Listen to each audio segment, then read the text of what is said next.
Bom, pessoal, atendendo a pedidos, nós estamos em mais um episódio de Desobediência Produtiva para gerar insights, provocações e uma dose a mais, eventualmente, de conhecimento para te tirar da zona de acomodação e para que você tenha um comportamento de desobediência produtiva, que é, para você que não entende, né? Quer dizer, você que já sabe, você que não entende, não. Você que acompanha esse podcast, você sabe que a gente tem um tripé aqui baseado em intuição, confiança e coragem.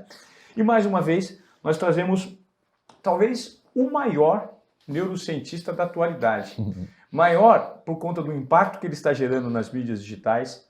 Ele é um cara que cresce quase 2.000 seguidores por dia por conta desse impacto, né? E a transformação e como existe uma audiência aquecida cada vez tentando entender mais como funcionam os comportamentos mentais, como o cérebro opera e ter um pouco mais de aprofundamento sobre isso. Porque afinal de contas, todas as nossas decisões, esse mundo que está rodeado, precisa que uma peça fundamental funcione, que é a nossa cabeça, né? E como ter hábitos saudáveis, comportamentos de entendimento para que a nossa performance melhore e aumente.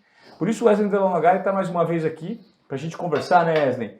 Sobre dúvidas, sobre situações que fazem parte do dia a dia das pessoas e que elas às vezes não sabem lidar com isso, né? Obrigado por mais uma vez estar aqui, pessoal. Muito obrigado por quem assistiu, quem elogiou o outro podcast. Fico muito feliz. Eu acho que uma coisa interessante, Ivan, é assim, a gente tem, por vezes, contextos ambientais que fazem pressão no comportamento das pessoas e que faz borbulhar no comportamento das pessoas algumas dificuldades que são compartilhadas entre várias. Então, no momento que a gente responde uma dúvida, uma questão de alguma pessoa específica, ou quando você fala de algum exemplo específico da sua vida, na sua vida da TV, na sua vida de empreendedor, na sua vida de divulgador, na sua vida de comunicador, você acaba espirrando essa dúvida, respondendo essa dúvida em um grupo grande de pessoas que compartilham daquela mesma dor. É a identificação então, que a gente gera, exatamente. Né? A identificação. E como hoje, eu acho que um assunto que a gente poderia abrir para tratar e que a gente conversou nos bastidores é sobre a importância do medo para alguns tipos de perfis comportamentais como um propulsor de motivação, né? Você que está nos acompanhando aqui no Desobediência Produtiva, você sabe o que é o medo, né? Seja ele do ponto de vista pessoal, com alguma ameaça que você sofre então, fisicamente, ou um medo que você tenha na sua programação, na sua jornada de vida, ou o medo profissional, relacionado a grandes corporações.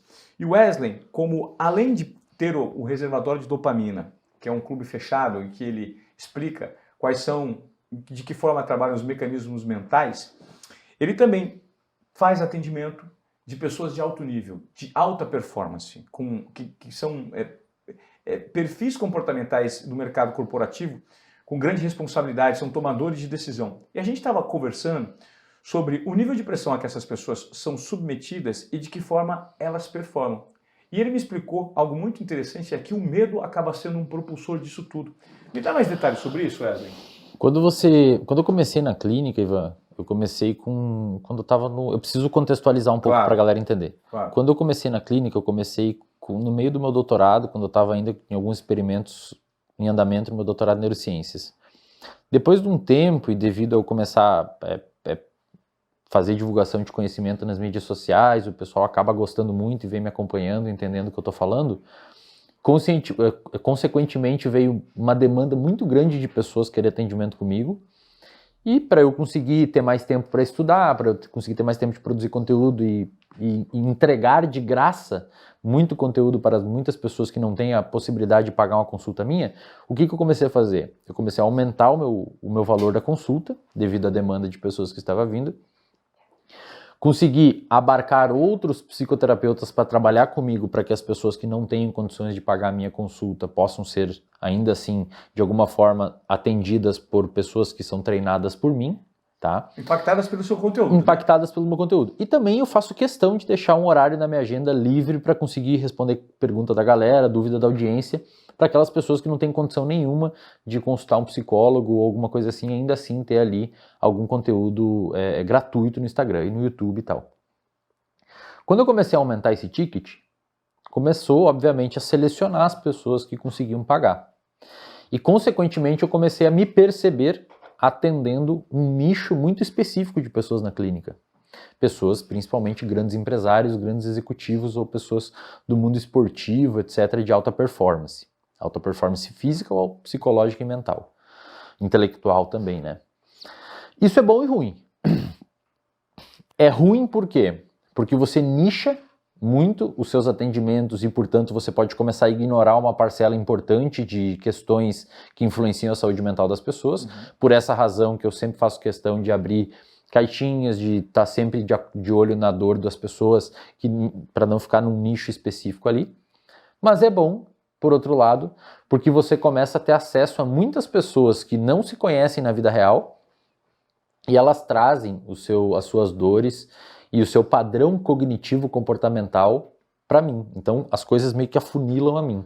Então, tem 20 grandes pessoas que performam bastante em diversas áreas, em ambientes distintos, e essas 20 pessoas conversam comigo, por exemplo, sobre as suas dores, as suas preocupações, ou muitas vezes chegam pessoas hoje fazer terapia, que é uma coisa que eu gosto muito de falar, que quando a gente difunde muito neurociência e terapia cognitivo-comportamental, vem muitas pessoas que não têm um diagnóstico, que estão ali só para prevenir a existência de um diagnóstico no futuro. Então isso é muito bacana. O que eu comecei a perceber?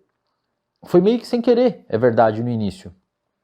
Eu comecei a perceber que essas pessoas que procuram, essas pessoas de alta performance que me procuram para atendimento, para organizar algum parâmetro específico da vida, eu comecei a perceber que essas pessoas têm um padrão.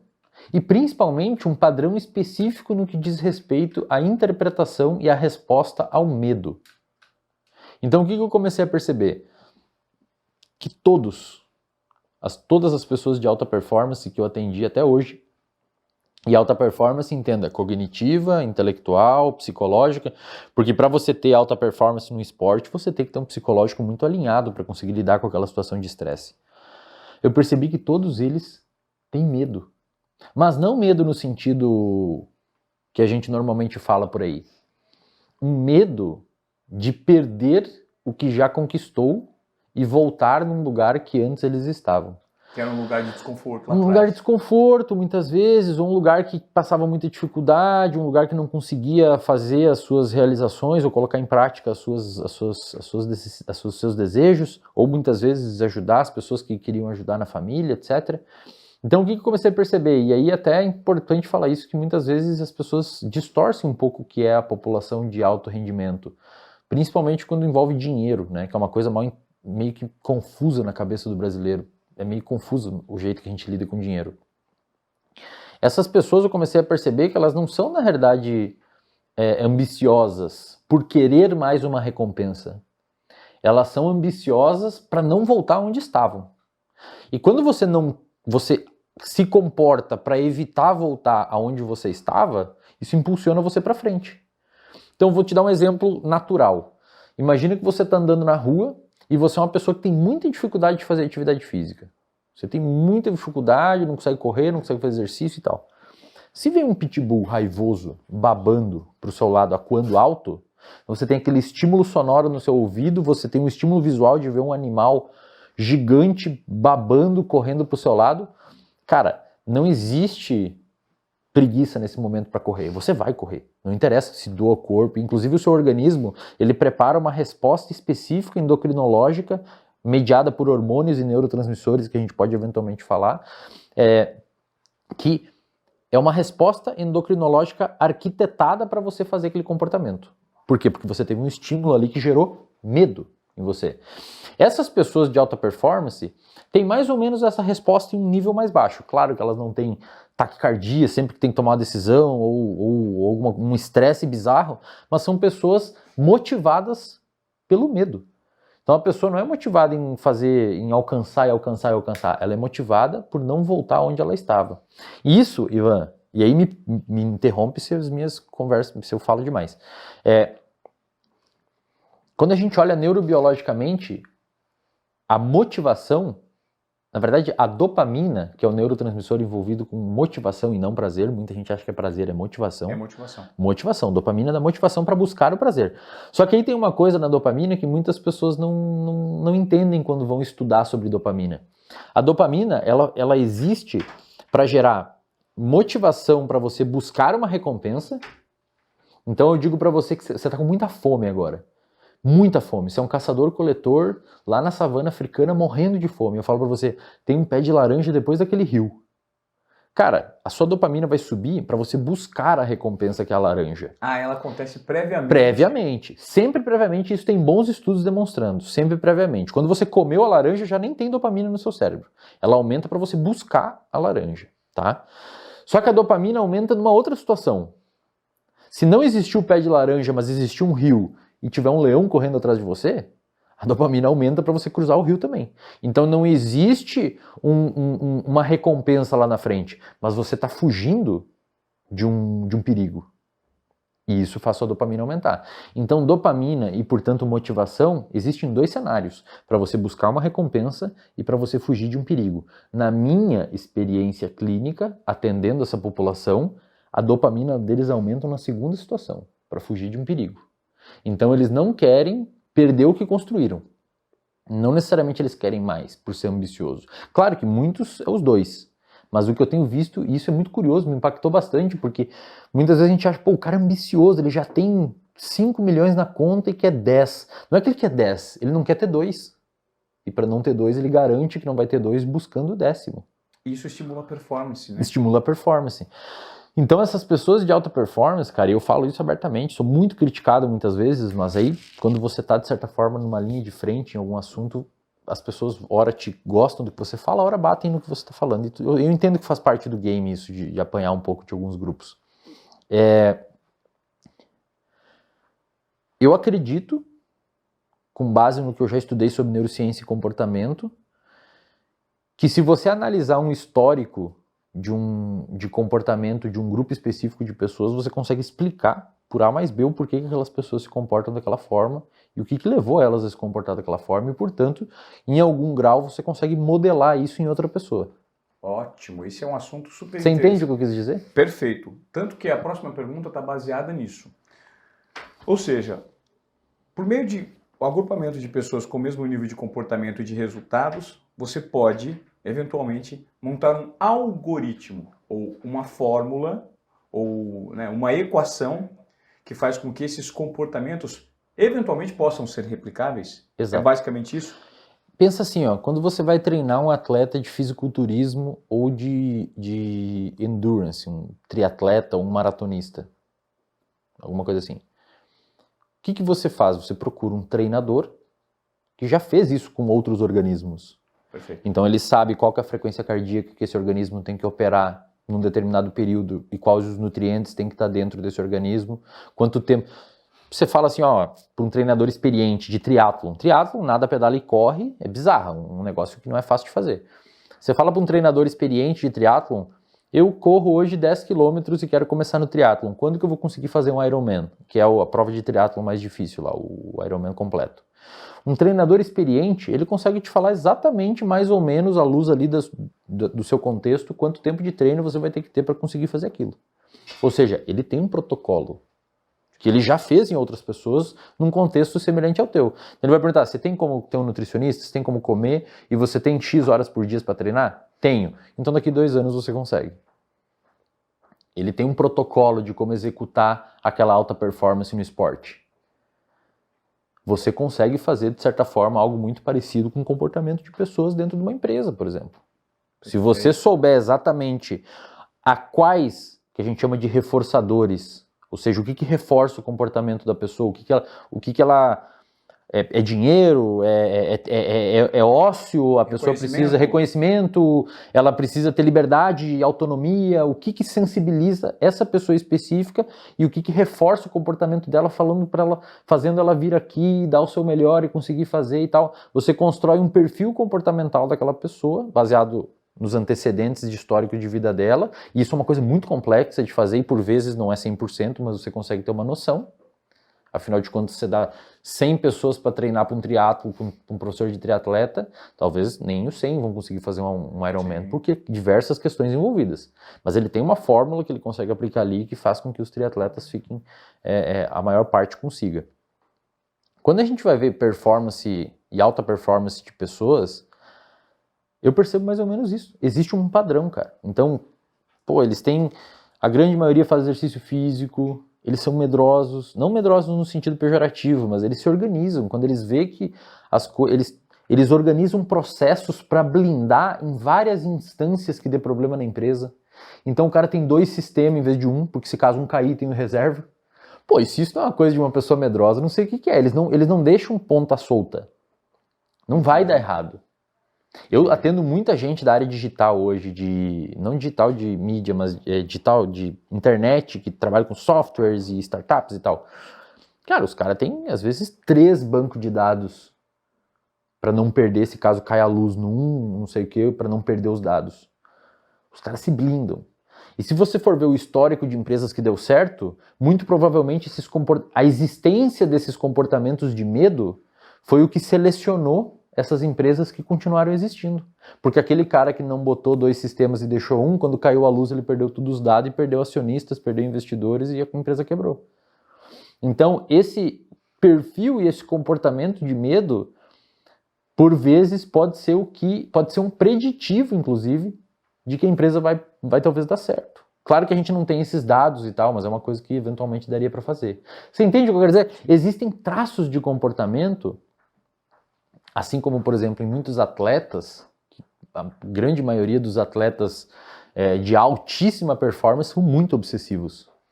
Obsessivos no sentido, cara, milimetricamente obsessivos, assim. O cara... César Cielo, por exemplo, que tinha um estado de ativação muito grande antes de entrar na piscina, se batendo, né? Exato, cara. Aquilo. E assim, vai ver se um cara desses erra uma refeição. Vai ver se um atleta de fisiculturismo de ponta toma um álcool. Os caras são obsessivos, cara. Naquele horário, aquela refeição, naquele momento, e nada vai me tirar aquilo, e eu deixo todo o resto de lado para alcançar aquela performance. Então, por exemplo, obsessividade é uma coisa que é um traço, cara, comunsíssimo em pessoas de alta performance. Eu queria que você me falasse um pouquinho, Wesley, que eu comento muito nas minhas palestras sobre algo que faz muito sentido para mim nas organizações, que a melhor forma de você tratar todo mundo igual é tratando todo mundo diferente. Porque as pessoas têm perfis diferentes. Não adianta você passar uma tarefa X para um determinado grupo de pessoas, sendo que existe uma diversidade, e pedir para que todos executem da mesma forma. Cada um vai ter que adequar a sua melhor forma para executar aquela tarefa, né? Para ter os melhores resultados. E eu também sempre falo que a tomada de risco ela é necessária para que você necessariamente saia da zona de acomodação. Então, a partir do momento que você se propõe ao risco, eventualmente você vai errar. Mas é o erro que vai te direcionar para um outro caminho que pode te dar os resultados que você tanto procura, num processo de evolução, né? Eu queria que você me falasse sobre como funciona a mentalidade humana para tomada de risco e se existem predisposições genéticas para perfis que tomam mais risco em detrimento de outros. Existe uma... É que assim, isso é uma coisa que eu tenho falado muito, Ivan. E aí é uma coisa que já me... Eu recebo umas DM, às vezes assim, o pessoal fica meio bravo que eu falo, mas assim, a genética ela não determina nada, tá? É o ambiente. O que determina é o ambiente. Por exemplo, você não tem um gene para usar droga. Você não tem um gene para nadar. Você não... Aí eu tô dando vários exemplos. Você não tem um gene de jogador de futebol. Você não tem um gene do sei lá o quê. O gene nunca é para aquilo. O gene, por exemplo, você não tem um gene para usar droga, mas você tem um gene que predispõe você a buscar novidade. E a droga, por vezes, pode ser a novidade. Você não tem um gene que faça você ficar estressado com o seu chefe, mas o seu eixo hipotálamo, pituitário e adrenal, que é o eixo que responde ao estresse, pode ser mais sensível. E aí o chefe, que é o seu ambiente, liga esse eixo. Mas o gene não vai decidir do nada, vai, Ivan, fica estressado com o seu chefe agora. O gene não faz isso. O gene está ali, o ambiente age em cima do gene, e aí isso desencadeia uma resposta. Então não existe gene para. Não existe gene para algo. Agora, algo de comportamento, não existe um gene do empreendedor, por exemplo. Existe um gene que pode deixar você mais obsessivo com organização ou com alguma coisa específica do ambiente, que você não gosta de ver coisas assimétricas ou comportamentos que não estão organizados e tal, ambientes organizados, previsibilidade, e isso, por consequência, transforma você numa pessoa, num grande empreendedor. Deixa eu explicar. Existe uma variação de um gene da dopamina. Como eu disse, dopamina é envolvido por buscar novidade, além de fugir de perigo. Perfeito. Tem um gene tem um gene, pensa assim, a dopamina ela atua num receptor. Existem vários receptores de dopamina. Um desses receptores de dopamina chama de dopamina D4. Receptor de dopamina D4. Quem tem mais esse tipo de receptor é como se o seu cérebro tivesse um sabor de dopamina D4. Tem pessoas que não têm tanto esse sabor de dopamina D4. Se você tem mais esse receptor de dopamina D4, você é uma pessoa muito mais propensa a buscar a novidade. Muito. Por conta dos receptores. Por conta dos... Mas olha só que interessante. O que é novidade? Cara, pode ser droga, pode ser comportamento de risco, pode ser um livro, pode ser gastronomia, pode ser viajar. Viajar para vários lugares é uma novidade. Você busca novidade na viagem. Então, você tem o gene que predispõe você a buscar mais novidade. Mas o que vai determinar se essa novidade vai ser um comportamento autodestrutivo usando droga ou um leitor ávido que devora vários livros diferentes porque encontra novidade nos livros? O ambiente. O ambiente que você cresceu, o ambiente que te estimulou, etc. Então, não existe gene que determina o comportamento ou alguma coisa assim. Existe na realidade, um ambiente que modela o seu comportamento para que aquilo continue acontecendo. E assim, cara, isso é uma coisa que eu tenho estudado cada vez mais. Eu sempre soube a neurobiologia por trás disso, mas agora eu estou estudando a parte out of the skin, tipo, o que acontece fora do cérebro, que faz o cérebro agir dessa forma. O que mais eu tenho visto hoje é assim, você é a média das pessoas que você convive, cara. Isso se reafirma, né? Cara, cada vez mais. E assim, eu descobri isso antes de descobrir, porque um psicólogo, ele normalmente faz qual caminho? Ele estuda lá na graduação psicologia, por exemplo, psicologia comportamental, psicologia cognitiva comportamental, aprende uma série de autores, uma série de termos, e depois ele vai na neurociência ver como que isso funciona no cérebro. Eu estou fazendo o caminho inverso. Eu aprendi o que funciona no cérebro e agora estou aprendendo outros tipos de aplicabilidade prática de comportamento. E a batata, cara, em qualquer nível que você vai olhar de perto, os estudos miram para essa parte. Você é a média das pessoas que você convive. Não existe. Não tem como não ser. Você pode, aí você vai falar assim, pô, mas o meu pai era um cara que bebia álcool, que não teve escolaridade e que era agressivo. Então eu vou ser assim também. Não. Se você viver num ambiente que não é assim, você não vai ser assim. Você, por exemplo, talvez você seja um cara mais impulsivo, porque ele bebe álcool. Então talvez você tenha um gene que aumenta a sua impulsividade. Mas não existe um gene que faz você beber álcool. Perfeito. Existe um gene que aumenta a sua impulsividade. Se você é um cara mais impulsivo num ambiente que se usa álcool, pode ser que você direcione a sua impulsividade para o álcool. Perfeito. Mas você pode direcionar a sua impulsividade para outra coisa. Para estudar, físico, trabalhar, para o exercício, para o esporte, para qualquer outra coisa. Então, o gene não é para. O que modela isso é o comportamento. E existem vários níveis de seleção comportamental. Um deles é o ambiente de pessoas que a gente vive em volta. As pessoas que falam com a gente, as pessoas que reforçam ou que punem determinados comportamentos que a gente tem. Então, cara, quer fazer uma pessoa ser altamente produtiva e uma pessoa de alta performance, joga ela desde pequenininha no meio de uma galera de alta performance, que aquilo vai ser natural para ela. Se você cresce no meio, às vezes eu atendo uns pacientes que têm filho pequeno, e eu, por curiosidade, assim, meio que pergunto, para ver essa influência ambiental, eu fico perguntando, pessoa que faz dieta, exercício, atletas, não, meu filho também, toda manhã ele come uma maçã, ovos e tal, e às vezes você atende outro tipo de pessoas que têm sobrepeso, sedentarismo, um ambiente totalmente diferente. Eu, como é que é seu filho? Ele odeia fruta, não come fruta, nem não sei mais o que fazer com ele, ele não come fruta. Mas claro, os pais não comem fruta, a criança nunca viu. Criança aprende por imitar. Um dos primeiros mecanismos de aprendizado que a gente tem é imitar. Você vê a pessoa fazendo aquilo, você faz igual. Coloca uma criança no lado de um adulto e pede para o adulto quebrar um coco numa pedra, a criança vai começar a bater o coco também. Ela nem sabe o que significa aquilo, mas ela está imitando. Então, eu fico surpreso de eventualmente os pais achar quem é, da onde que a criança ia tirar o estímulo para comer uma fruta se ela não vê no ambiente ninguém comendo fruta? É muito curioso o que você está me falando. Do nada vai vir uma ideia, vou comer fruta. É muito curioso o que você está me falando, porque isso revela cada vez mais o peso da nossa herança cultural nas atitudes. Demais, cara. E dos A cultura é uma das formas de modelar o comportamento de uma pessoa. Por exemplo, se você é um cara que nasceu na República Democrática do Congo, que é um lugar onde o estupro é cultural, você tem a tendência de reproduzir esse comportamento. Na República Democrática... Lá é uma arma de guerra, cara. O estupro é uma arma de guerra lá. É demarcação de território. Quase todas as mulheres foram estupradas, quase todos os homens foram estuprados no Congo. É uma arma de guerra, é uma ferramenta. E pessoas que nascem lá e não têm noção de que existem outras coisas em volta, aquele comportamento entra neles e eles têm uma tendência maior de repetir aquilo porque é uma coisa por imitação e por diversos tipos de seleção de comportamento. Então a cultura é uma das primeiras coisas que ajudam a modelar o seu comportamento porque o seu pai e a sua mãe em casa faz aquilo, entendeu? E você aprendeu aquilo por osmose. Agora eu tenho uma pergunta interessante para te fazer, então. Eu não sei se eu estou me fazendo... Sim. É muita coisa. Não. Você está se fazendo, pelo menos para mim, está sendo muito evidente, muito claro. A gente está, ao mesmo tempo que está gravando esse podcast, a gente colocou uma live. Nós temos aqui quantas pessoas com a gente ao vivo agora?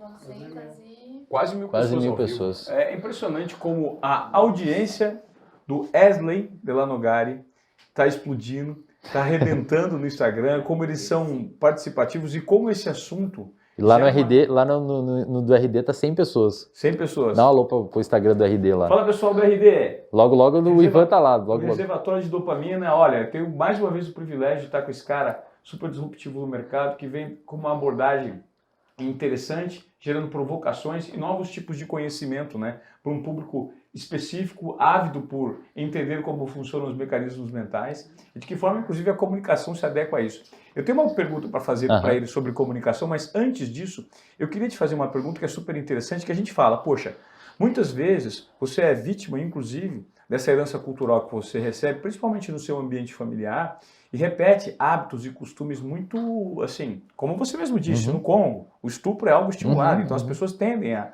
repetir isso como se fosse algo normal. Isso não é algo bacana. Como que o cérebro humano consegue trabalhar na transformação desses hábitos enraizados pela cultura organizacional? Quais são os mecanismos que a gente pode ter, assim, os pontos de alerta para a gente mexer em algo que possa eventualmente estar muito errado, né, e transformar esses hábitos? Dentro de uma empresa? Pode ser dentro de uma empresa, até no comportamento familiar, porque eu acho que no comportamento familiar talvez seja a principal dor das pessoas, sabe, Wesley? Poxa, você acaba replicando o que seu pai e sua mãe faziam e é muito equivocado na criação dos filhos, né? A gente tem a tendência a repetir como os nossos pais, né? Aquela música do Legião, né? Da Elis Regina, como os nossos pais, né? Ó, eu não vejo uma forma, Ivan, e às vezes essas minhas falas podem parecer, para algumas pessoas isso pode ser um pouco desagradável, mas eu preciso informá-los. Eu não posso falar só o que vocês querem ouvir, mas o que vocês precisam ouvir. Claro.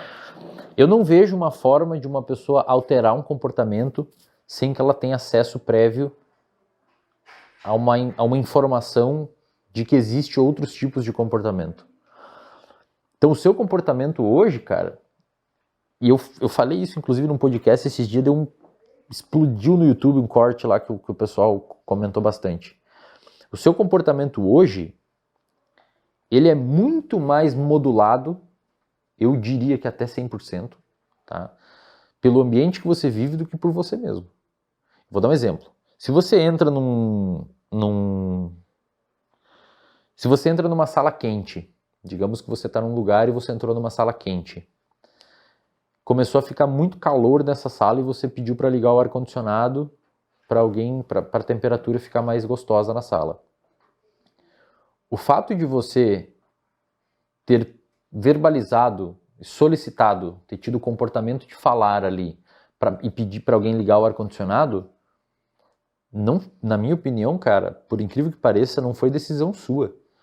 Um núcleo lá do seu hipotálamo, lá no centro do seu cérebro, detectou uma temperatura muito elevada, isso começou a causar desconforto, liberar dopamina na sua área tegmentar ventral, que informou os núcleos emocionais e o córtex pré-frontal, fazendo você ter como reflexo comportamental pedir para ligar o ar-condicionado.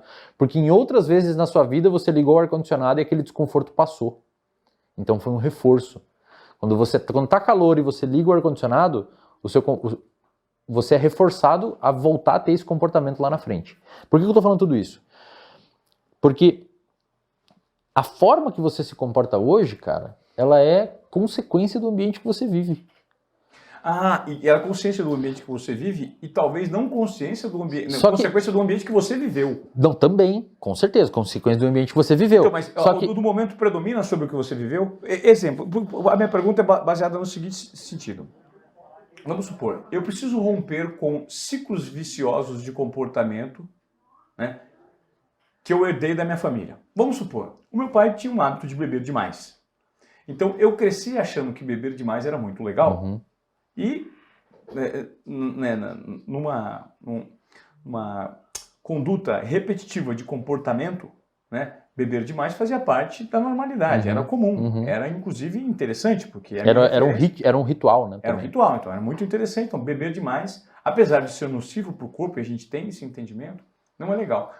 Mas eu mudei esse comportamento porque a partir do momento que eu me apropriei de informações suficientes e tive, eu acho, um nível de expansão de consciência para romper com o hábito de vício. Mas é que essas informações que você está falando, eu obtive informações suficientes para romper o vício.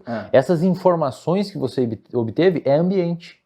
Você teve acesso a um ambiente verbal de alguém falando com você que modulou o seu comportamento. Perfeito. Se você não tem isso, cara, você não muda. Por quê? Porque o seu comportamento estava sendo reforçado pela existência daquele hábito.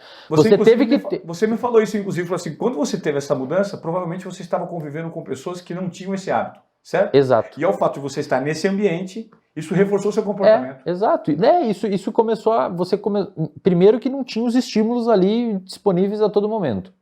Segundo, que por vezes as pessoas que você começou a conviver que não fazem consumo de álcool podem achar desagradável consumir álcool em excesso.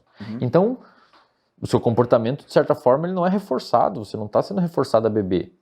E aí você acaba diminuindo a existência desse comportamento e esse hábito acaba saindo dali. Só que tem um problema. Quer dizer, um problema não, depende. Como eu digo, tudo depende, cara, não existe problema. Existe contexto. A circuitaria que fez você ter vontade de usar álcool ou que fez você usar álcool lá atrás, ela continua existindo. Então, se em algum momento você se expor a esse tipo de estímulo em esse ambiente de novo, volta. Perfeito. Vício, eu sempre digo pra galera, qualquer dependência comportamental ou química é crônico. Tem um estudo bem interessante que os caras fizeram, que você pega um camundongo e você vicia ele numa substância tipo álcool ou cocaína, alguma substância muito dopaminérgica. Sim. Você fica 2 anos sem apresentar aquela droga para o animal, e detalhe, um camundongo vive 2 anos e meio. Então, 2 anos para um camundongo seria 70 anos para um humano. Perfeito. Uma vida toda, literalmente, para o animal sem apresentar ele a droga. Depois você apresenta a droga, ele volta, ele quer aquilo como se não tivesse existido esses 2 anos sem a droga. Então, dependência química é uma doença crônica. Aquele comportamento, ele foi tão reforçado por muito tempo que os circuitos cerebrais envolvidos com a aquisição daquele comportamento e aquele vício, eles estão ali latentes, só esperando que o ambiente ligue eles de novo. E aí existe uma outra questão. Você meio que pode reaproveitar esses circuitos de impulsividade com álcool em outros contextos. Como, por exemplo, exercício físico. Uma coisa extremamente comum, Ivan, é pegar um... Canalização para hábitos positivos. Pensa assim, ó, é um substrato neurológico que está ali, que ele vai ser usado, vai ser reaproveitado pelo seu cérebro em outro contexto. Então, o mecanismo comportamental que quando você apresenta, é um mecanismo neurológico que quando você apresenta um outro contexto àquele mecanismo, ele é reaproveitado. O que é muito comum? Pessoas que têm problemas de dependência química, principalmente, se transformarem em atletas amadores, maratonistas, meio maratonistas, nadadores, vão para musculação, que é o que a galera sempre fala, a musculação me salvou do vício. Eu não digo isso. Eu digo na realidade que você na realidade está usando os seus circuitos em outro lugar, em outro ambiente.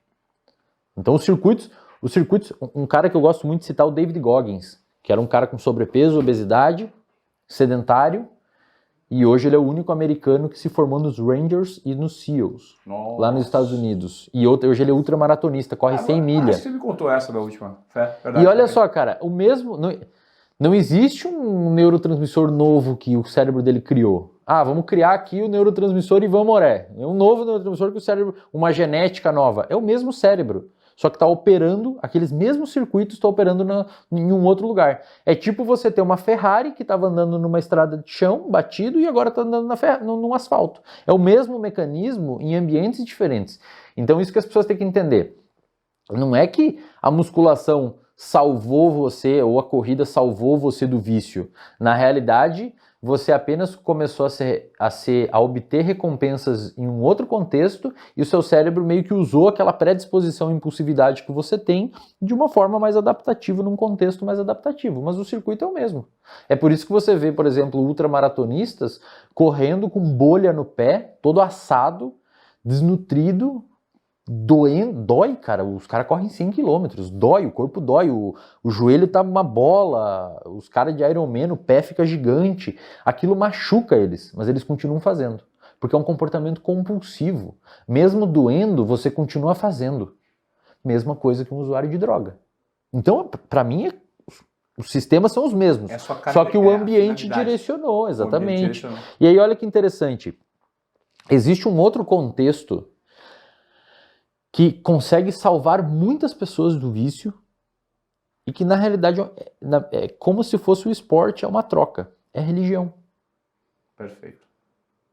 A religião é uma reutilização daqueles sistemas pré-estabelecidos em hábitos ruins, agora em hábito bom. Você vai a um lugar, você é reforçado lá, as pessoas falam que você está muito bem, que você está bonito, você usa as mesmas roupas, faz os mesmos cumprimentos. As pessoas lá reforçam, conversam com você, escutam você. Então, no ambiente maléfico e deletério que você tinha do vício, você falava e ninguém te ouvia. Então, você começou a parar de falar, porque ninguém te escuta. Então, o seu comportamento não foi reforçado. Quando você vai na igreja, as pessoas te escutam, ficam olhando no seu olho. Então, socialmente, você é aceito. Isso aumenta a probabilidade de você voltar lá. Então, eu sei que é difícil para algumas pessoas ouvir isso, mas não é que a religião salvou você do vício, você apenas trocou. Você direcionou o mesmo sistema operando num ambiente distinto. E não tem problema nenhum, tá? Não estou dizendo que isso é ruim, tá? Se está adaptativo, lindo. Perfeito. Wesley, eu noto muito com a minha audiência, e a gente bate muito nessa tecla, sobre a necessidade das pessoas, por meio da comunicação, compartilharem parte do que elas sabem, algo que você faz muito bem. Hoje existe no mercado uma quantidade muito grande de pessoas que detêm um conhecimento muito grande sobre determinado tipo de assunto e não necessariamente conseguem, por meio da comunicação, compartilhar. E acaba sendo um desperdício, principalmente do impacto que você gera no meio. Isso está muito vinculado ao medo de você falar em público. Uma pesquisa realizada em 2015 nos Estados Unidos, com 3 mil pessoas, apontou que a maioria, ou seja, 41%, nomearam qual que é o maior medo que vocês têm. E o medo de falar em público apareceu como, inclusive, um medo maior do que o medo da morte. Porque quando você fala em público, você coloca todo o seu capital social em risco construído durante toda uma vida, durante toda uma jornada. E nós somos, na nossa linha evolutiva, seres sociais que nós somos dependentes da aprovação do meio. Necessariamente, ninguém vive sozinho e está pouco se lixando. E aí a gente lança a luz sobre o medo de julgamento. O medo de julgamento é o que bloqueia essas pessoas. Porque o julgamento alheio de forma negativa pode fazer com que esse capital social que você construiu durante toda uma vida, ao falar em público, ele seja perdido. E aí muitas pessoas, no Japão, muitas pessoas se suicidam, né? Grandes executivos que cometem erros, são descobertos e tal. Então a vergonha é tão grande que as pessoas preferem morrer. Então isso a gente interpreta também por uma situação de falar em público. Muitas pessoas têm medo de falar em público. Eu tenho várias ferramentas que eu aplico para as pessoas para tentarem acabar com esse medo. E a primeira delas é você dar o primeiro passo. Então você tem medo de dar uma palestra? Vamos falar então 15 segundos, 30 segundos eventualmente para um público, para você mesmo, para 2, 3 pessoas e analisar que você pode. Não é tão complicado e tão complexo assim. Eu queria que você me desse o ponto de vista do cérebro que acontece quando uma pessoa se expõe a situações públicas. E quais são as operações que acontecem ali atrás que impedem elas de darem o primeiro passo? Assim, Ivan, a gente primeiro tem que entender como que veio esse medo, tá? E isso é muito importante, cara, e muito legal. E a gente até conversou sobre as ferramentas que você usa, né? E olha como tem muito amparo neurocientífico por trás das suas abordagens. O medo de falar em público, primeiro, nós somos sim animais sociáveis. A gente precisa de uma comunidade para viver. Embora nós também somos animais que temos uma capacidade bem criativa de criar grupos e dividir os grupos sociais entre nós e eles. Sim. Por exemplo, um roedor, um camundongo, ele sabe se você é irmão, meio-irmão, primo, pai ou mãe dele só pelo cheiro. Ele cheira e identifica se você é do grupo dele ou não. Ou se você é um invasor. A gente não consegue fazer isso, cheirando as pessoas. A gente tem a capacidade de atribuir o quão parente alguém é de nós, o quão familiar alguém é de nós, por meio das nossas capacidades intelectivas e cognitivas. Então, esse é um ponto primário de conversa. A gente precisa de grupos, a gente precisa de pares, a gente precisa viver em meio social e a gente tem uma capacidade de criar uma fronteira entre o que é nós e o que é eles. Obviamente, quando você vai se expor para eles, seja lá quem for, digamos que você é um São Paulino e você vai dar uma palestra para palmeirense. Cara, vai ser muito mais nocivo, porque teoricamente eles vão estar ali julgando você de forma... Agora, se você for falar para São Paulino, vai ser um pouquinho menos... Porque... Objeções, né? As objeções são muito menores. É nós, quando você está no seu grupo. Exato, é tipo nós. O maior problema das pessoas que têm dificuldade de falar em público... Então, assim, de fato, você tem a necessidade de viver em sociedade. No entanto, o medo de falar em público, quando se torna patológico, ele foi um medo que você aprendeu, cara.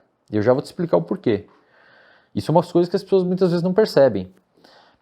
Lá na infância, lá na escola, lá no ensino médio, quando você foi fazer uma pergunta para a professora e você estava na hora de fazer a sua pergunta ou você teve dúvida de um conteúdo e você quis levantar a mão para fazer a pergunta, subiu um pouquinho a sua ansiedade e você falou, não vou fazer essa pergunta, porque vão rir, é uma pergunta boba e tal, e você não perguntou. Cara, esse não perguntar, naquela vez, foi uma esquiva, a gente chama de esquiva experiencial. Você se esquivou da experiência. Você jogou seu comportamento para o lado. Então, estava indo aqui, tinha experiência de perguntar e falar em público, você desviou dela. Quando você desvia dessas experiências de se expor em público, você forma um circuito no seu cérebro que armazena aquilo. Por quê? Porque foi agradável se esquivar. Lá atrás Ou não se expor ao risco. Lá foi agradável, foi gostoso. Por quê? Porque você não precisou enfrentar um estresse. E ponto. Só fazer um contraponto rápido. E o oposto também é verdade. Quando você teve a vontade de fazer a pergunta, enfrentou aquela ansiedade, aquele medo e deu certo, o resultado foi positivo. No outro dia você pergunta de novo. Você tem um estímulo. A sua professora falou assim, parabéns pela pergunta, muito legal a discussão que você levantou. Cara, no outro dia você não vê a hora de chegar à aula para perguntar de novo, porque reforçaram o seu comportamento. Perfeito. Só que aí que tá, você se esquivar também é reforçador, porque você tirou um perigo da sua frente. Então, a partir de agora, você formou um circuito no seu cérebro.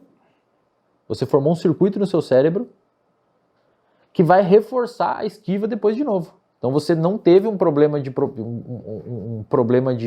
lidar com aquele estresse ou aquela ansiedade, você tirou ele de jogo, isso reforça o seu comportamento, já que você se livrou daquilo, reforça o seu comportamento de continuar se esquivando. Então da próxima vez que tiver a possibilidade de falar em público, você já tem um circuitinho fraquinho ainda no seu cérebro, bem pequenininho, um circuito bem pequenininho, que vai ligar lá. Então, começou a aumentar a ansiedade, você lembra, não, mas da outra vez eu fiz isso daqui e foi agradável, então eu vou fazer de novo.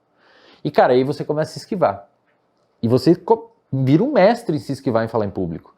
Até que em algum momento, cara, chega uma hora que você não pode mais se esquivar. Porque agora você é um cara respeitado, agora você é um cara dono de um negócio aí que você tem que falar para os seus funcionários, ou agora você é um cara que tem que dar uma palestra, ou tem que apresentar o TCC. TCC é o mais clássico da faculdade. A pessoa se esquiva nas aulas até o TCC. No TCC ela é obrigatória, ela não tem como falar para os colegas, eu faço os slides e você apresenta igual nos outros trabalhos. É o julgamento você final. Você tem que apresentar. E aí a pessoa, pelo fato dela sempre ter se esquivado, ela não cria o que a gente chama de repertório comportamental. Ela nunca estava ali, ela nem sabe como fazer, para que lado olhar. E aí, cara, a ansiedade vai no teto, assim, ó. E a maneira maneira de você romper com isso é justamente o reforço positivo de um hábito oposto. Você tem que se expor. Ou colocar em prática. Não tem Ou seja, jeito, cara. Estímulos mínimos, dando o primeiro passo. Ou seja, vamos se expor numa pequena escala, para essa escala aos poucos, por meio do seu reconhecimento. Dá bom dia pro caixa do supermercado. Fala com o porteiro. Você sempre passou reto no porteiro. Por quê? Porque se esquiva é gostoso. Ah, não vou dar bom dia para ele hoje não, porque daí tem que lidar com essa situação social. E é complexo, você tem que... Se você tá triste, você tem que fingir estar feliz. E uma pessoa envergonhada, Eslen, essa é a pergunta que eu tenho para você, que eu gostaria de ouvir o seu ponto de vista sobre isso. Uma pessoa que tem isso, esse comportamento repetitivo, durante toda uma jornada de vida, é possível que ela mude 100% a partir de novos estímulos, ou sempre ela vai preservar esses circuitos pré-estabelecidos na cabeça? Vamos supor que o meio passe a ser um meio super estimulante agora, para que ela passe a falar em público, e para que ela passe a deixar de ter essa vergonha, ser o centro das atenções, porque o meio vai fomentar. E existe um treino nisso. Aquele circuito pré-estabelecido, ele deixa de ser relevante ou não? Não, ele pode ser reutilizado de outra forma. Se o ambiente muda, a pessoa tende a mudar. É claro que as experiências passadas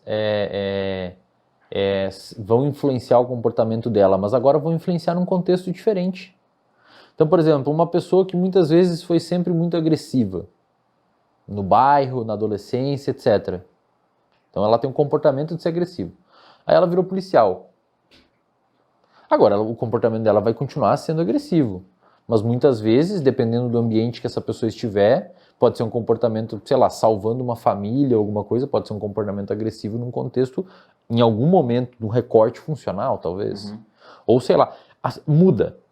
Para você ter um exemplo, assim, o ambiente, quando o ambiente muda, mas assim, o ambiente, quando eu digo, são vários níveis de ambiente, tá? Desde ambiente intracelular, extracelular, sistêmico, nessa sala, em São Paulo e no Brasil, o ambiente são vários níveis de ambiente. Uhum. Por exemplo, em 1800 e uns quebrado, o exército mais temido do planeta eram os suíços. Os caras eram um terror. Hoje eles não fazem mais guerra, sei lá quantos anos, sabe?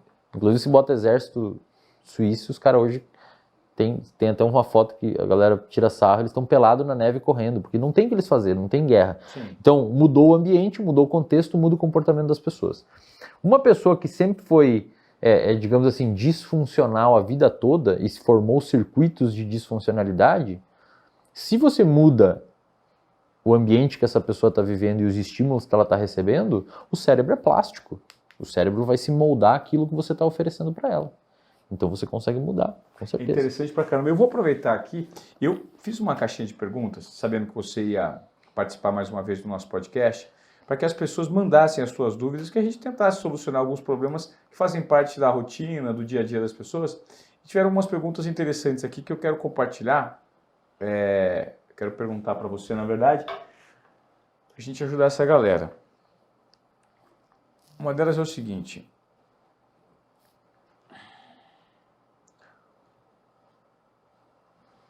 dificuldades do TDAH para empreender.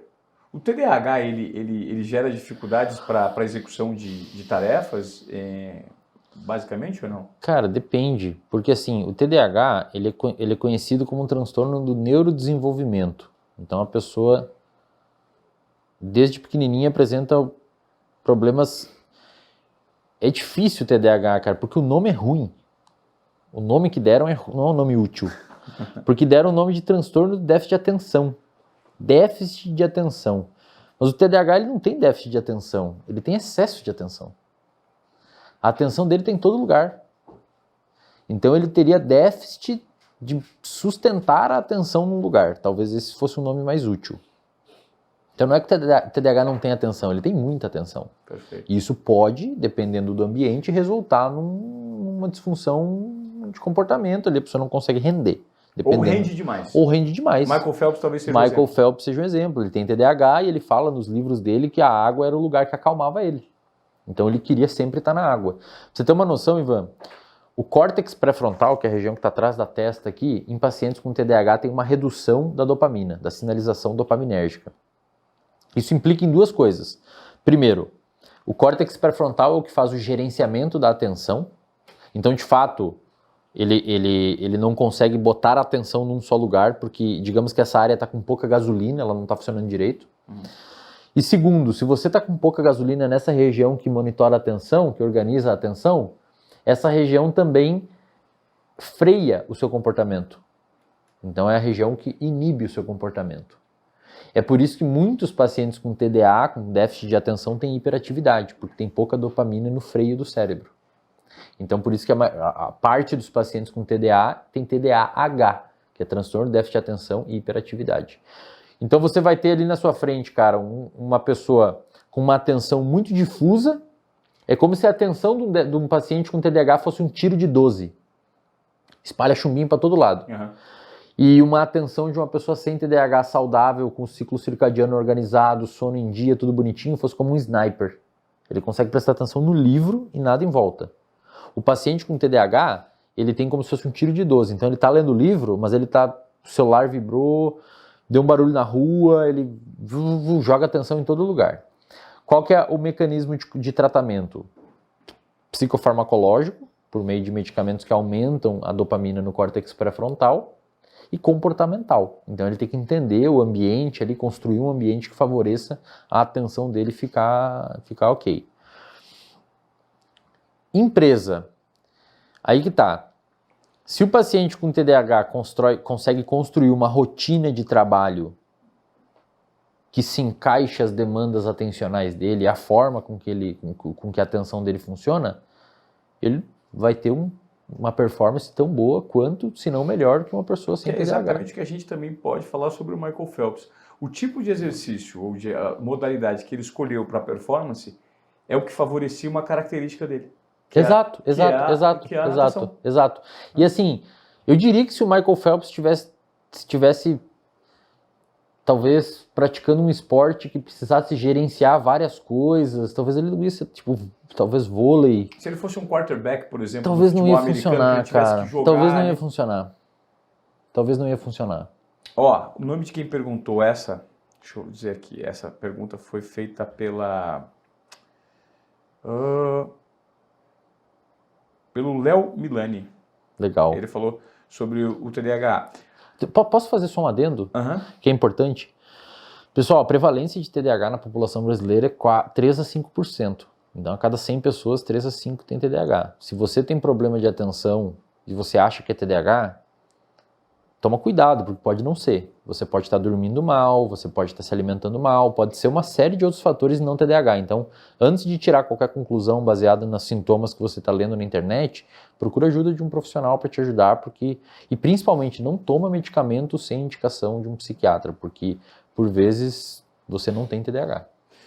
Wesley, a gente está vivendo um momento em que se evidencia muito a saúde mental das pessoas num período pós-pandemia, né? Uhum. Ansiedade, depressão, situações comportamentais que já eram evidentes, ficaram muito mais evidentes no pós-pandemia, né? E a gente vive também uma aceleração muito grande num período de transformação da sociedade, que as pessoas não se sentem com tempo o suficiente para executar as próprias tarefas, para dar conta das demandas que existem em torno de si. Como hoje tentar lidar com essas dores que são inerentes a muitas pessoas, né? Por exemplo, a ansiedade. Muitas pessoas estão me perguntando aqui sobre ansiedade, como lidar com a ansiedade. Essa pergunta foi inclusive da Lefu, que é minha parceira aqui no podcast, em tudo que a gente está construindo. Equilíbrio em tempo pós-pandemia, como lidar com essa ansiedade, né? A ansiedade é muito complexa, né? Muito. Assim, pensa que são perguntas que daria para responder em vários níveis, né? Sim. Mas pensa assim, imagina que você coloca 2 pessoas sentadas em uma mesa com peças de madeira em cima da mesa. Essas pessoas não estão se olhando, essas pessoas estão olhando para baixo, essas pessoas não estão conversando e não tem nada no ambiente botando a vida delas em risco e elas não estão se exercitando. Você não deu nada para elas de droga, nada. Você vai medir a frequência cardíaca dessas pessoas e está 160 batimentos por minuto.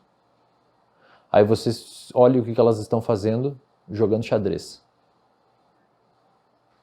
Elas estão tendo uma resposta comportamental de um corredor. cortisol, adrenalina, coração batendo, digestão parou, suando. Mas elas estão só pensando. Não existe nada acontecendo, não tem um músculo se movimentando. Elas só estão pensando. Então olha como hoje você nunca vai ver um cachorro, um chimpanzé ou um gato ansioso por isso. Claro. Eles vão ficar ansiosos se tiver um predador, se faltar comida, se estiver em perigo de algum risco, de alguma forma. Salvo isso, eles não vão ficar ansiosos. Então nós animais humanos, hoje nós desenvolvemos um nível de interação social complexo ao ponto da gente não ter. Isso é até um artigo que foi publicado esse ano por um pesquisador chamado... Opa, encerrou o vídeo. Bom, a nossa live caiu. A gente está fazendo a gravação de um podcast sobre obediência produtiva, um segundo episódio com Wesley Delonogari. E eu espero que você que está acompanhando esse conteúdo, não só ao vivo no Instagram, mas também aqui nos Obediência Produtiva, de forma gravada, seja no YouTube, no Spotify ou em qualquer outra plataforma de áudio. O meu pedido para você é que você compartilhe esse conteúdo, porque é só assim que a gente consegue democratizar mais informações, provocações e insights do que está sendo debatido aqui. E também siga o nosso canal, Desobediência Produtiva, no Instagram. Aqui, ative as notificações, se inscreva no nosso canal do YouTube para você receber mais conteúdos como esse que a gente está produzindo com Wesley Delonogari, que é de fato um cara fora da curva em tudo que fala relacionado à neurociência, né? Então, quanto mais conhecimento a gente tem sobre esse assunto, mais a gente pode adequar isso na prática para a nossa existência pessoal, profissional, enfim.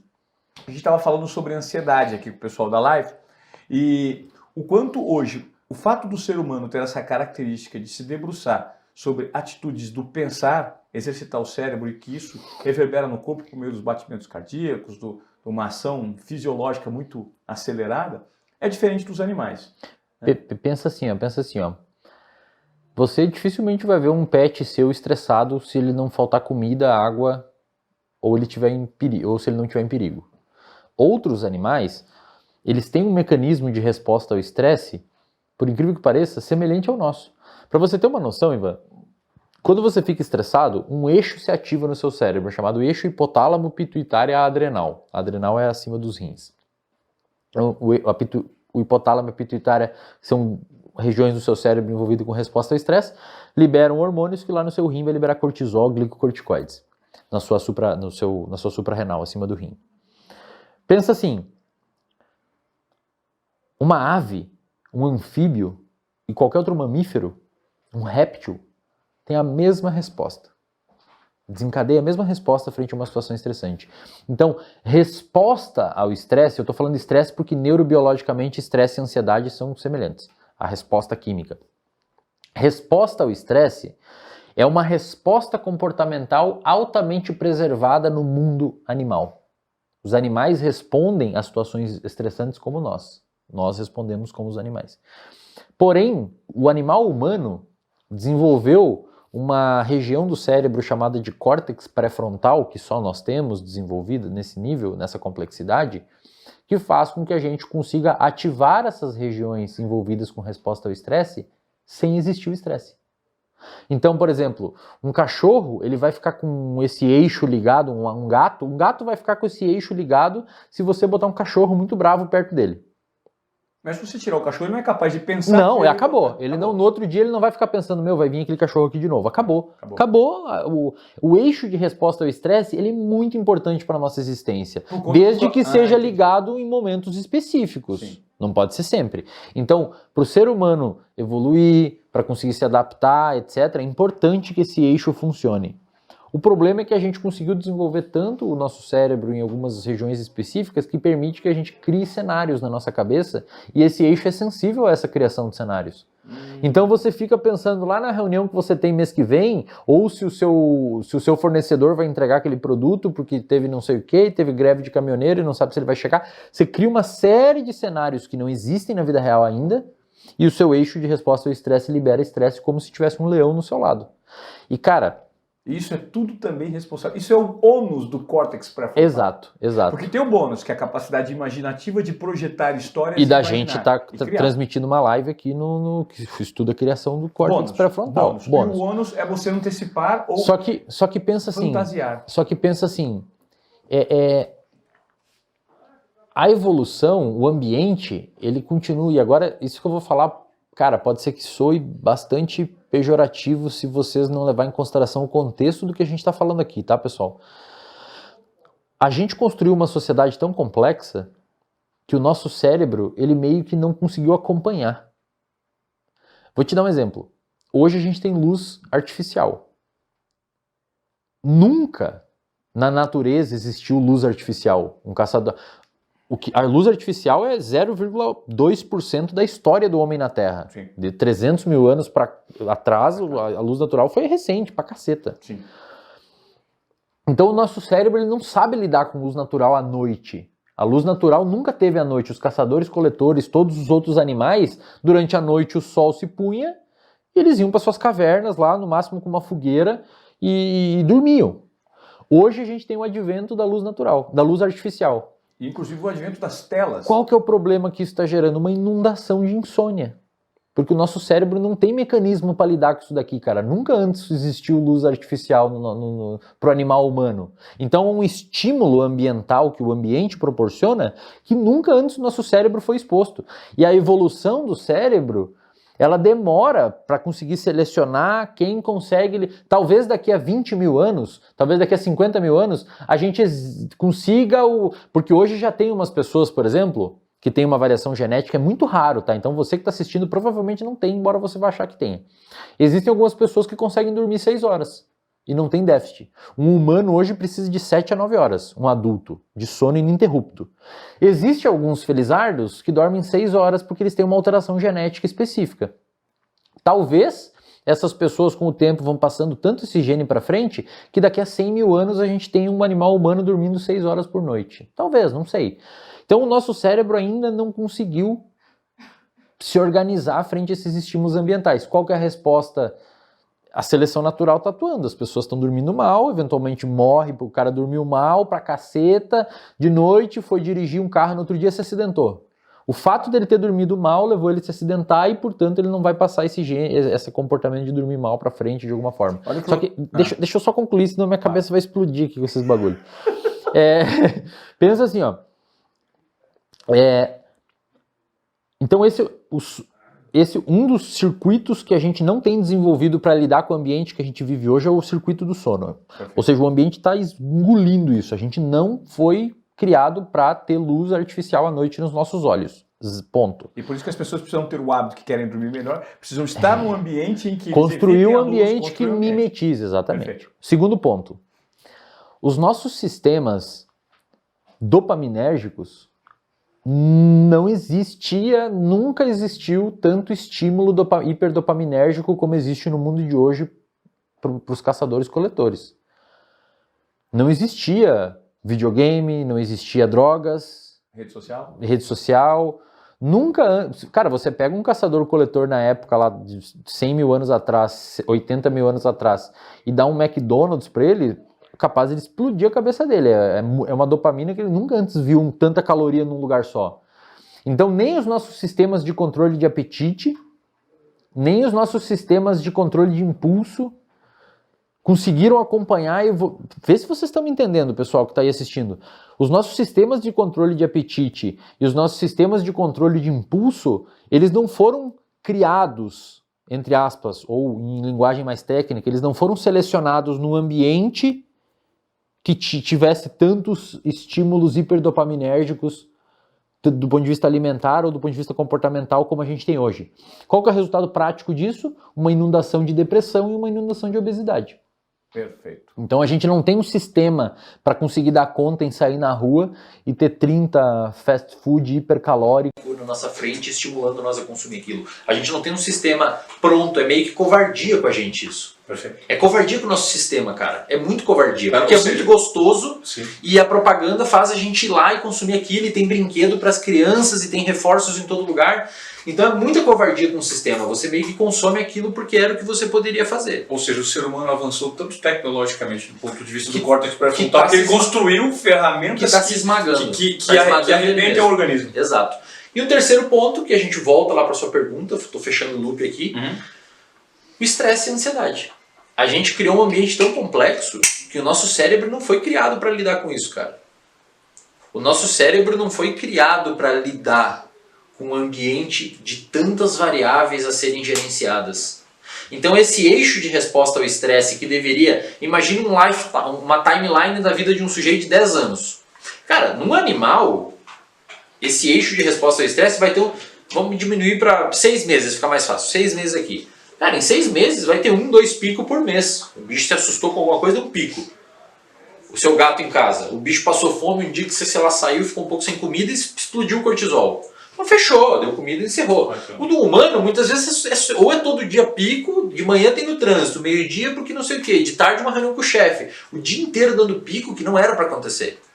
E hoje a gente sabe que o estresse barra ansiedade é um dos principais fatores de risco para o desenvolvimento de depressão. Então, qual que é a resposta de seleção natural frente a esse mundo hiperestimulante?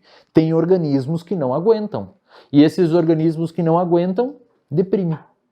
1% das situações que geram ansiedade em você, você não viveu ainda. Você usou memória, né? E nem vai viver. Você usou memórias do passado ou de comportamentos que existiram com pessoas que estão próximas a você, e você criou fragmentalmente um cenário na sua frente que vai acontecer aquilo com você, mas você não tem evidência alguma que aquilo vai acontecer com você. Então, a maior parte das circunstâncias que fazem você ficar ansioso ou estressado nem aconteceram ainda, mas você já responde dessa forma. Cara, eu vou te mostrar um gráfico, eu vou desenhar aqui, que é algo bem simples, que talvez isso se resuma num desenho de 3 círculos que eu vou fazer para você, e você me dá o seu ponto de vista sobre isso. Que é o seguinte, quer ver? Eu vou mostrar para você que está nos acompanhando. Você que está nas plataformas de áudio, eu não vou conseguir te mostrar, eu vou te fazer um pedido. Vá para o YouTube, para que a gente consiga mostrar para você o que está acontecendo. Você que está aqui no Instagram vai conseguir. É basicamente o seguinte, Wesley, ó. Esse primeiro círculo aqui é o círculo do que as pessoas imaginam que pode acontecer. Esse segundo círculo aqui, ó, é um círculo que as pessoas, que de fato pode acontecer. De fato pode acontecer. E esse círculo menor aqui é o que a realidade de fato vai fazer. É isso, é perfeito. Então eu vou mostrar aqui, ó. O círculo maior é o que as pessoas imaginam que pode acontecer. O segundo menor é o que as pessoas, é o que de fato pode acontecer. E o menorzinho é o que realmente acontece. A grande maioria vive com a expectativa aqui, ó, lidando com essa consequência, né? Que é algo que nunca vai ser realizado, porque o nosso cérebro, o nosso córtex pré-frontal, de fato tem essa capacidade imaginativa de nos colocar no pior cenário. E cara, isso por vezes isso aqui gera ansiedade. E gera ansiedade, mas por vezes isso olha que interessante, por vezes é bom. Porque se você, por exemplo, aí entra o estresse bom que eu gosto de falar. Se você não tem nunca essa capacidade de viver ali na borda, você vai falar uma palestra para grandes empresas, para apresentar um trabalho na faculdade, alguma coisa, e você não vai gerar Tem momentos que é bom você se preparar para o pior cenário. Tipo, de fato, velho. Ninguém vai prestar atenção na minha fala lá, então eu tenho que me preparar aqui e fazer um negócio bonito e bem feito. Ou seja, o estresse foi adaptativo para você. Agora, cara, na maior parte das vezes você está criando um cenário que não existe e de forma alguma vai se concretizar na sua vida. E qual que é o problema, Ivan? Existe uma coisa no nosso cérebro, que eu já comentei acho que no episódio passado, chamado de neuroplasticidade. Perfeito. Quanto mais você vive naquela borda, mais o seu cérebro fica bom em viver naquela borda. Então aquelas memórias implícitas, os hábitos que a gente conversou, você consegue, eventualmente, se você repetir tanto esse comportamento, você cria o hábito de ser uma pessoa pessimista, estressada. É a pessoa que ela é muito boa em projetar cenários ruins. É uma pessoa excelente em projetar cenários ruins. E aí, com o tempo, você perpetua isso. É muito comum na clínica a gente ver isso. A pessoa, ela chega ansiosa, estressada, e quando não tem um engajamento ali, a gente não consegue alcançar uma remissão dos sintomas, ela começa a deprimir. Então, normalmente, a gente vê na clínica a ansiedade / estresse precede a depressão. Então, a pessoa vem muito estressada e de tão estressada ela começa a perder as forças e deprime. E hoje a gente cria um ambiente altamente estressogênico E aí uma outra coisa, que é muito, muito braço, mas assim, o estresse, ele é relativamente subjetivo. Se você interpreta aquela situação como estressante, não é que se você interpreta, se você percebe aquela situação como estressante, ela tem mais efeitos deletérios em você do que se você percebe aquilo como um desafio ou como uma coisa a ser vencida. Então, é meio baseado no que você já entende como enfrentamento daquela experiência que está por vir. É por isso que se você cresceu num ambiente onde, desafios são importantes, vai lá. Tem uma outra questão chamada inoculação ao estresse também, que se você se estressou um pouco na sua infância ou na adolescência, isso meio que protege você contra estressores subsequentes, como se você ficasse vacinado contra o estresse. Ou já cresce um repertório de experiências Exato. que te previne Sabe esse eixo, estresse futuro. Sabe esse eixo que libera glicocorticoides, o eixo hipotálamo pituitário adrenal, que é o eixo do estresse? Tem um trabalho que saiu na PNAS, uma das melhores revistas científicas do planeta, muito boa revista, só publica lá artigo de excelência. O que eles pegaram? Eles pegaram filhotes de chimpanzé, dividiram em 2 grupos. Um grupo eles fizeram uma privação materna controlada, então, sei lá, eles tiravam o bichinho da mãe por um tempo específico e deixavam ele vivendo no meio de outros bichinhos. Seria mais ou menos como um filho que vai para a escola, fica longe dos pais. Chora, não quer ir para a escola, fica longe dos pais, inventa dor de barriga para ficar em casa, inventa dor de cabeça para não ir para a escola, mas vai. Então, cara, o filho que chora para ficar em casa porque quer ficar com a mãe no primeiro dia de aula e você força ele a ir à escola, você está submetendo ele a um estresse. Claro. Tá? E outro grupo eles deixaram com a mãe. Então não se submeteu a esse estresse. Na idade adulta, quando você submete esses 2 chimpanzés, quando já adultos, a estresse social, ter que lidar com uma situação, aquele que se estressou lá na infância lida melhor e libera menos cortisol, ou seja, não foi estressante para ele. Fisiologicamente falando, você tem que agredir mais ele, não agredir fisicamente, mas submeter ele a estressores maiores para conseguir liberar a mesma quantidade de cortisol do que o animalzinho que foi mimado demais na infância. Cara, o mimado demais na infância não sabe lidar com nada, velho. Você larga o cara aqui agora e fala assim, você tem que ir até a rodoviária de ônibus. O cara ele não sabe. Tipo, Não tem repertório. como assim? Normalmente tinha um carro aqui que vinha me buscar, meus pais me mandavam o carro. O cara não cria repertório de enfrentamento. Agora a pessoa que meio que sofreu umas porradinhas, mas não pode ser muito. É uma linha tênue de estresse, não pode ser pouco, mas não pode ser muito. Então existe E aí esses estressores, botar na escola, o filho não quer, bota na lutinha, bota na natação, tem que lidar, tem que conversar, tem uma leve competição envolvida. É basicamente, trazendo para um exemplo que a gente até discutiu, eu com 14 anos comecei a trabalhar num ambiente estressante, para a idade, para o nível de responsabilidade que eu tinha, que era o operador de som de uma rádio, tocar uma rádio sozinha, né? Com pouco conhecimento, pouca vivência, mas a pressão estava instalada e isso foi uma alternativa ao bullying que eu sofria por conta da falta de desenvolvimento hormonal, que me fez ser excluído dos times de escola, das rodas sociais, e eu encontrei como uma válvula de escape me submeter a uma pressão num outro ambiente que me dava uma oportunidade. E se eu performasse ali, eu conseguia, de certa forma, me inserir novamente em um grupo.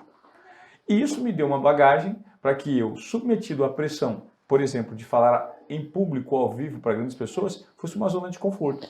E olha o que você virou, um comunicador que trabalhou na Globo e hoje lida muito bem em situações de estresse. Porque um comportamento seu que foi modulado lá de trás. Perfeito. Então é isso, cara. Hoje a gente quando você olha para uma pessoa hoje, você está olhando para o histórico de experiências que ela teve. Você soltou uma frase essa semana, eu acho.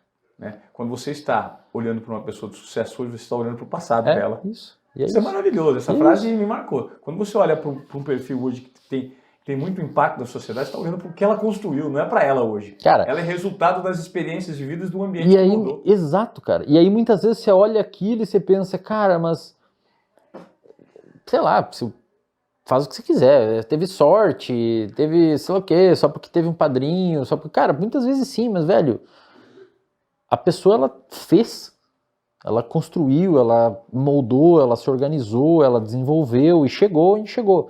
Hoje você vê o jeito do comportamento dela, às vezes trabalha menos, não trabalha tanto, mas cara, você tá vendo hoje, você não tá, quando você olha para uma pessoa hoje, você não pode olhar para ela hoje, você tem que olhar para 20 anos antes. O que essa pessoa foi submetida de experiências que moldou o comportamento dela hoje. Então você vê, por exemplo, o Michael Phelps nadando hoje, você olha para o histórico dele. Sim. Não é? Hoje é uma consequência do que ele fez. Agora eu quero te fazer uma última pergunta para a gente encerrar, Wesley, porque se deixar eu fico o dia inteiro conversando com o Wesley, que é a segunda vez que ele vem. A gente está conversando com vocês ao vivo aqui na live e também no podcast Desobediência Produtiva. Sou muito grato pela sua presença aqui no nosso podcast. Não sei se você está aí fazendo um exercício físico, acompanhando esse conteúdo por áudio, por vídeo, lavando uma louça, fazendo um churrasco, conversando com os amigos. Conversando com os amigos, provavelmente não, você está prestando atenção na gente, né? Mas está passeando aí com o seu cachorro. Obrigado pela sua presença aqui. Eu espero que você compartilhe cada vez mais esse conteúdo, tá? O que significa muito para a gente.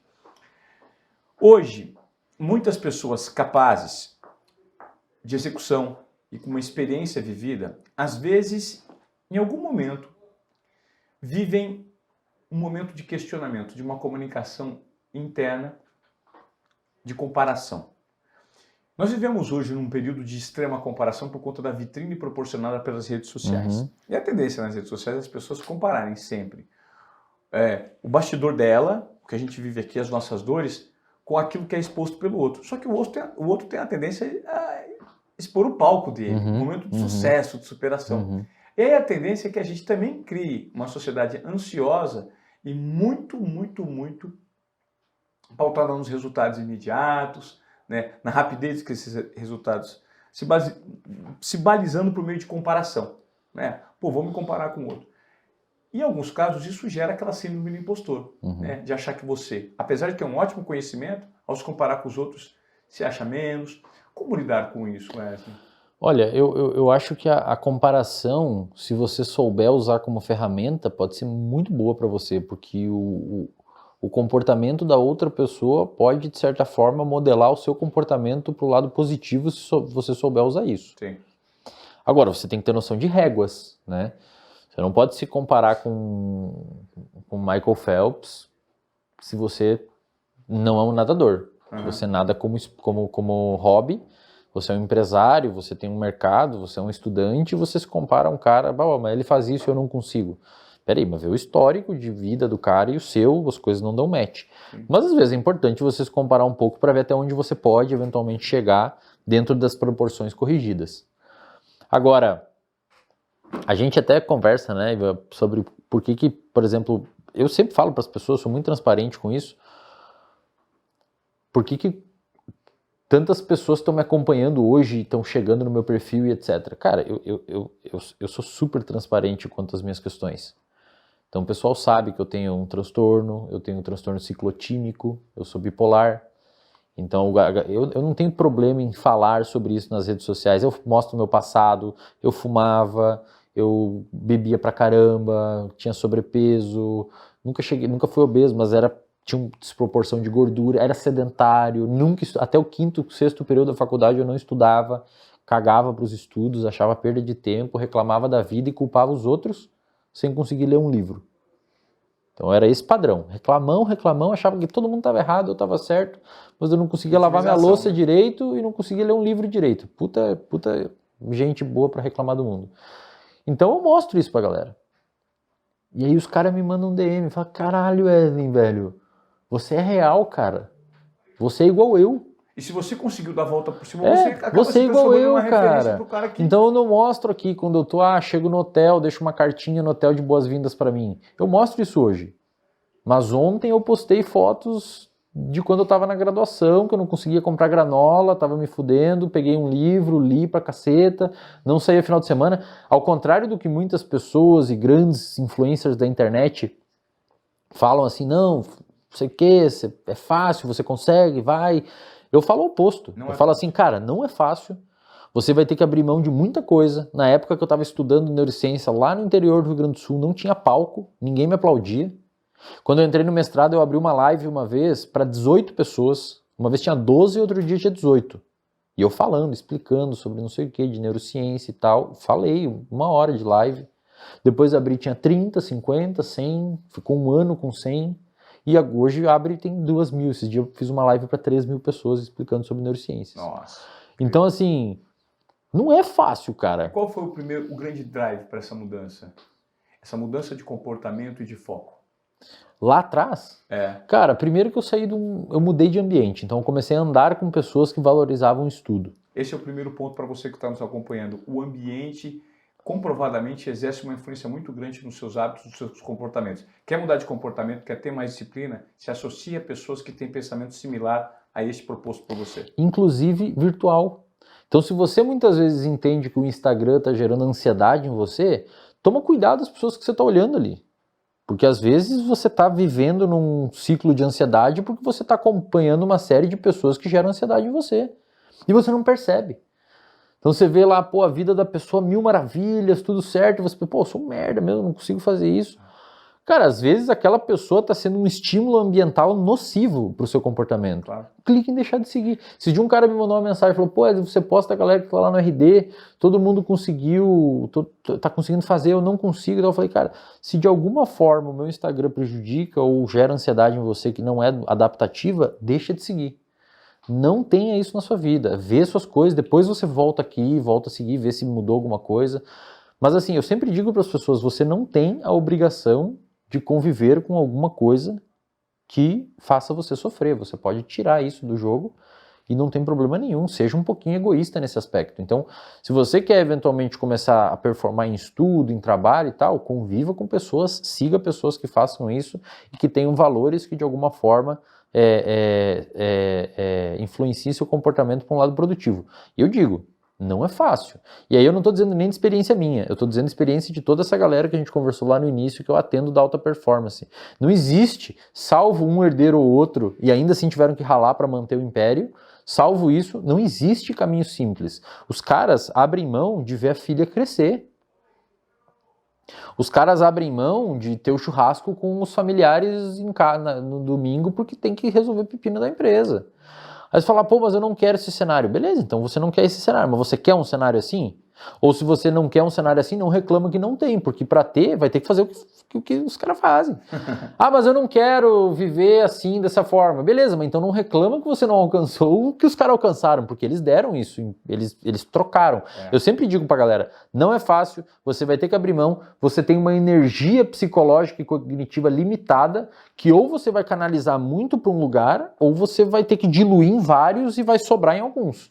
Então hoje a galera, por exemplo, fala assim, pô, você estuda pra caramba e tal. Cara, eu não namoro. A minha família eu vejo uma vez por mês, agora eles se mudaram mais pra perto, eu consigo ver com mais frequência. A minha vida hoje é isso, estudar, divulgar neurociência, construir o RD, estudar, eu quero estudar o máximo possível nesse ano e no próximo ano, quero aprender tudo sobre comportamento, jogar tudo por R$19, R$29,90 para as pessoas, para que elas aprendam o máximo possível. Esse é meu objetivo agora. E para isso, Ivan, eu tenho que abrir mão de muita coisa, cara. Perfeito, é isso. Eu não posso, porra, primeira vez que eu conseguiria viajar para um lugar legal e ficar de boa uma semana e deixar os caras tocando, eu não quero, porque eu quero fazer outras coisas, agora é outro objetivo. Então, eu sempre digo no Instagram pra galera, me perguntam, não sei, eu falo, não é fácil. Você vai ter que abrir mão de muita coisa. Você vai ter que dizer muito não, você vai ter que dizer, as pessoas vão se afastar de você, você vai ter que afastar muitas pessoas. Fala, mas eu não quero isso. Eu falei, então beleza, você não quer isso, mas então não reclama que você não... É um cálculo, velho, você não tem como abraçar tudo, entendeu? Perfeito. Gente, obrigado pela presença de vocês aqui, vocês que estão no Instagram, vocês que acompanharam a Desobediência Produtiva até aqui.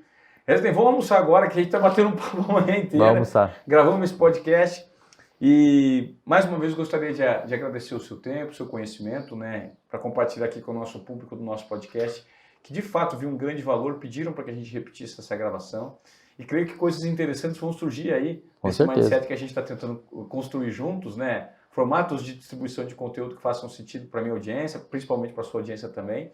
Então, e sou muito grato para você que acompanhou a Desobediência Produtiva até aqui, seja pelo YouTube, pelas plataformas de áudio. Eu só peço mais uma vez que você compartilhe esse conteúdo e faça com que ele chegue em mais pessoas para gerar provocações, insights e impacto numa audiência, porque esse é o nosso objetivo aqui com esse podcast, tá bom?